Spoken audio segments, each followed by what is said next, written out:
Sejam bem-vindos à nossa terceira videoaula desta disciplina. Abordarei neste vídeo as nuances relacionadas ao ensino híbrido e à educação à distância. Vivemos em uma realidade de constantes mudanças, seja na vida familiar, na organização da sociedade e, principalmente, que nos interessa, na forma de como o conhecimento está disponível. E estas novas formas de conhecimento acabam por nos fazer estudar, pensar e criar novas formas de fazer educação. Mas, mesmo assim, com toda a nossa classe educacional voltada para o novo, para o inovador, temos currículos, instituições e profissionais que replicam modelos ultrapassados de ensino. Estes modelos ultrapassados não ajudam o aluno, não o preparam para a vida, para as transformações que hoje se escancaram diante de nossos olhos, e não os ajudam a enfrentar o dia a dia. As metodologias ativas entram neste contexto para problematizar, para uma aprendizagem baseada em projetos, em aprendizagem por pares, em estudos de casos, salas de aula invertida, etc. Como profissionais, devemos investir no conhecimento de nossos alunos para causar-lhes movimento, no sentido de que sua busca gere crítica, estudo, produção, compartilhamento. Quando tivemos a inserção da internet e das tecnologias digitais de informação e comunicação, tivemos expansão das metodologias ativas. Esse processo é contínuo e irreversível. Quando entendemos como as TICs podem promover atividades inovadoras, nos impossibilitamos de retroceder. Apesar de ainda termos currículos de formação de professores deficientes, não apresentando aos profissionais do magistério as múltiplas e diversas metodologias que podem ser aplicadas em salas de aula, o professor de qualquer modalidade e nível de ensino deve estar preparado ou deve se preparar para tornar as aulas mais atrativas, instigantes e interessantes. Neste contexto, as metodologias ativas, o ensino híbrido, possibilita que o aluno se torne protagonista da construção do conhecimento e, assim, o aprendizado ser efetivado de forma significativa, contribuindo para a autonomia do estudante. A educação à distância, ao utilizar recursos tecnológicos, apresenta características que podem contribuir para uma aprendizagem baseada na construção do conhecimento, já que as facilidades de interação via internet permitem um tipo de educação que é muito difícil de ser realizado presencialmente. A educação à distância pode utilizar abordagens pedagógicas que exploram os verdadeiros potenciais que as TICs oferecem, ao facilitar não somente o aprofundamento da interação professor-estudante, mas também entre aprendizes, o que propicia meios para uma educação dificilmente implantada em ações presenciais. O Ministério da Educação, a partir do ano de 2001, por meio do Conselho Nacional de Educação, instituiu as DCNs, Diretrizes Curriculares Nacionais, para os cursos de graduação, objetivando garantir a flexibilidade e a qualidade da formação oferecida nas instituições de ensino superior, procurando assegurar aos alunos de qualquer região do Brasil a qualidade nos cursos ofertados nas diversas modalidades. Segundo as DCNs, ficam estabelecidos objetivos gerais para todos os cursos, dentre as quais se ressalta: incentivar uma sólida formação geral, necessária para que o futuro graduado possa vir a superar os desafios de renovadas condições de exercício profissional e de produção do conhecimento, permitindo variados tipos de formação e habilitações diferenciadas para um mesmo programa. Estimular práticas de estudo independentes, visando uma progressiva autonomia profissional e intelectual do aluno. Para alcançar esses objetivos, são necessárias alterações significativas em várias estruturas, como nos projetos pedagógicos, organização curricular, tempo e espaços pedagógicos, etc.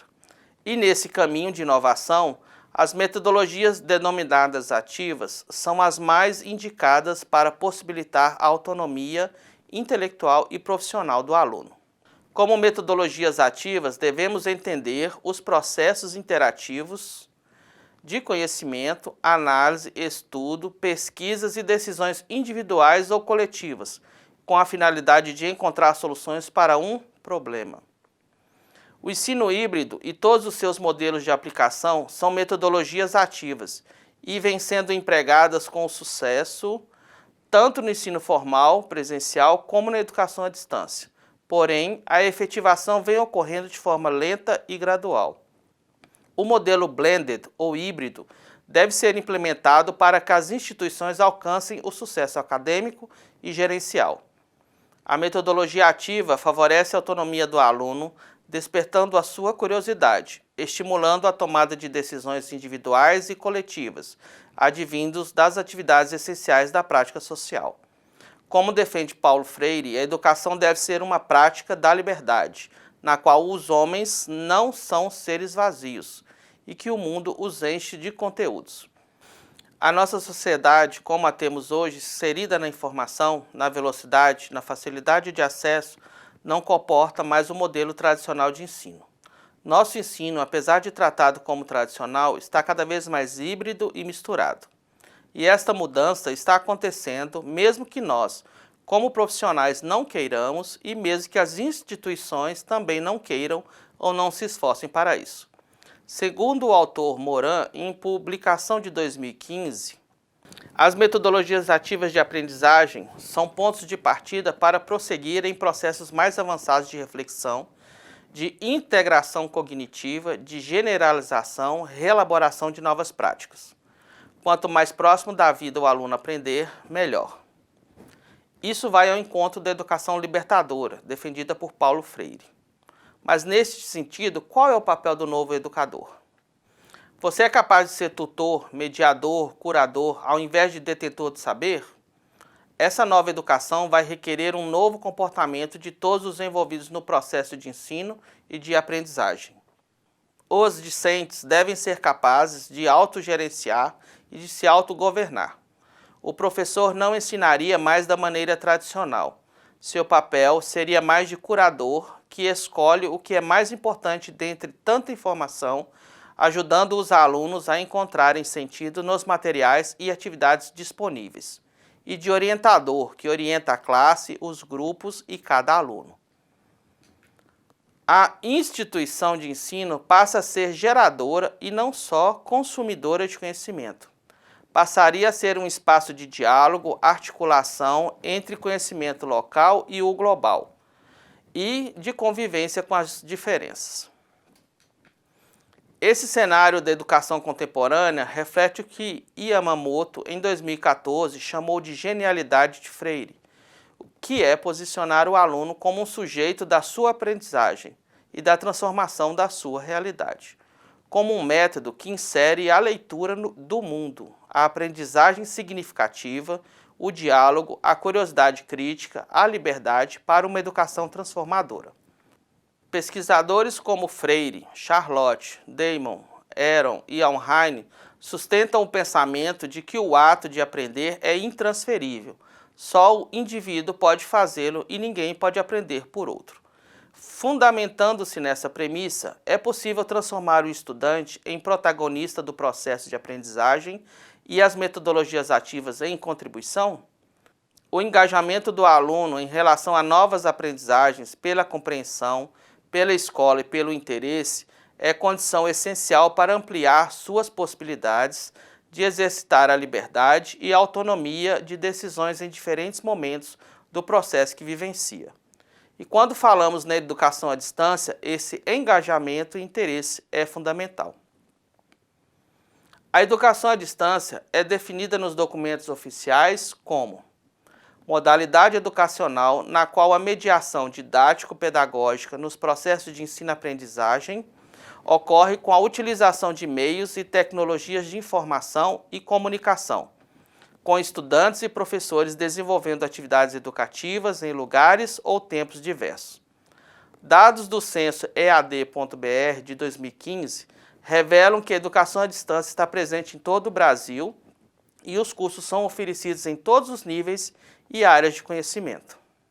A educação à distância exige inovação, infraestrutura tecnológica e apoio ao aluno em níveis elevados se comparados com a modalidade presencial. Assim, como flexibilidade e autonomia são imprescindíveis, O ensino híbrido vem sendo aplicado na EAD como alternativa para deslocar o foco da educação de o que se ensinar para o que aprender. E as tecnologias digitais de informação e comunicação favorecem a aplicação. O ensino à distância No ensino à distância, a educação híbrida coloca o aluno diante de informações, problemas e objetos de conhecimento, usando as TICs como suporte.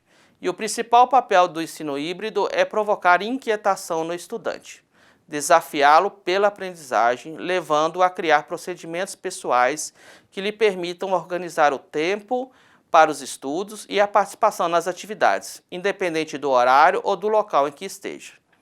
E isso vocês fizeram, caros cursistas, não é mesmo?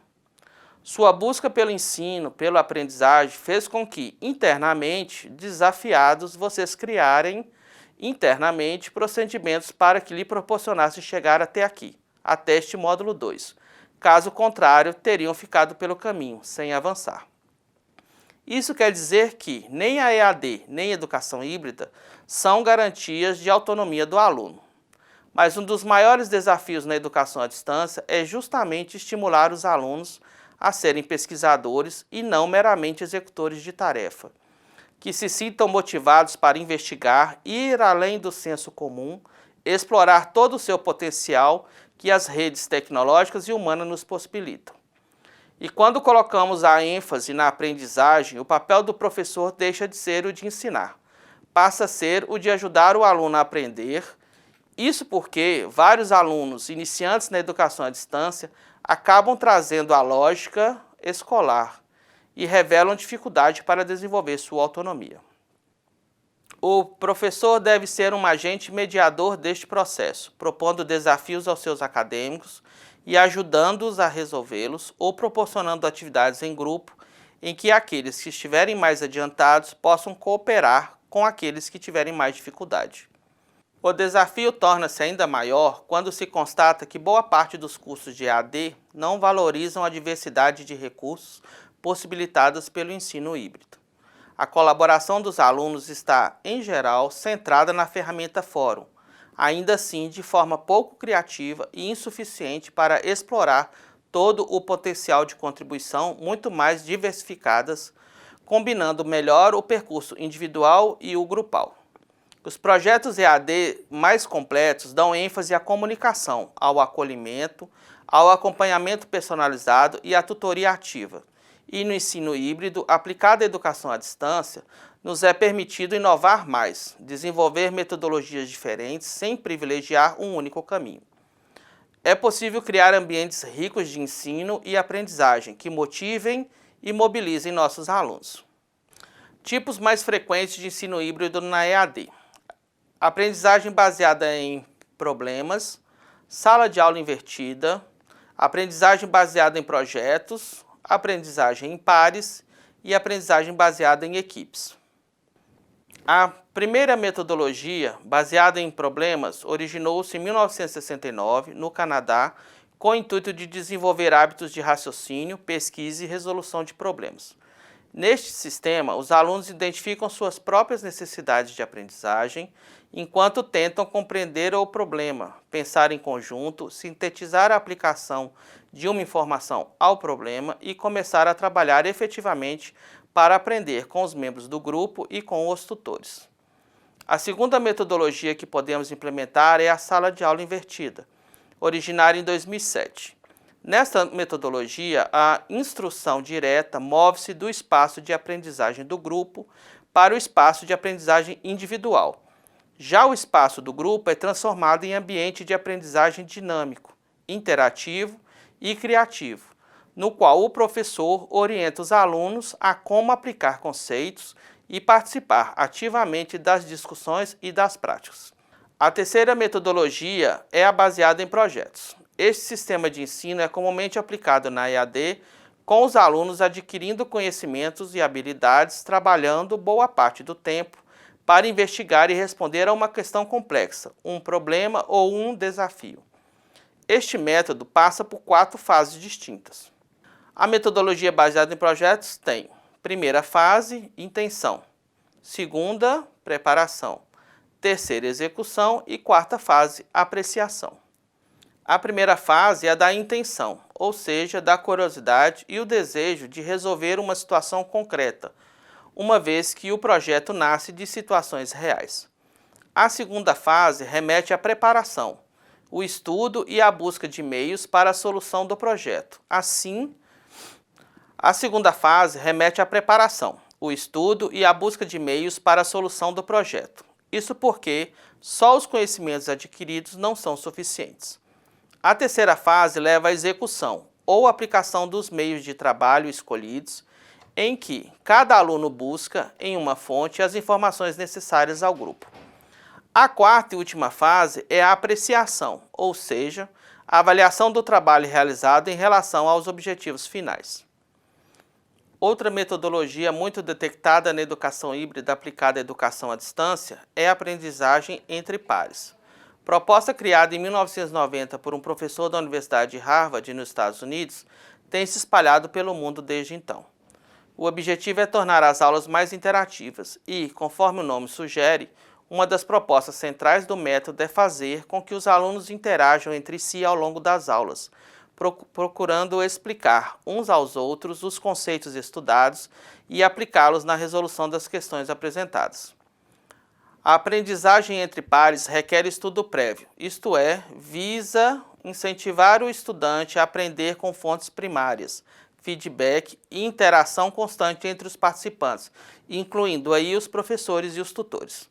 Vale ainda citar a aprendizagem baseada em equipes, desenvolvida na Universidade de Oklahoma em 1970. A metodologia consiste na formação de pequenos grupos que seguirão etapas para preparar materiais, estudar e analisar o material, verificando por meio de testes, levantando dúvidas, dando feedback e aplicando os conteúdos. Este método favorece o ensino híbrido, pois amplia a troca de informações e conhecimentos entre os participantes, além de desenvolver capacidades relacionais, a análise crítica,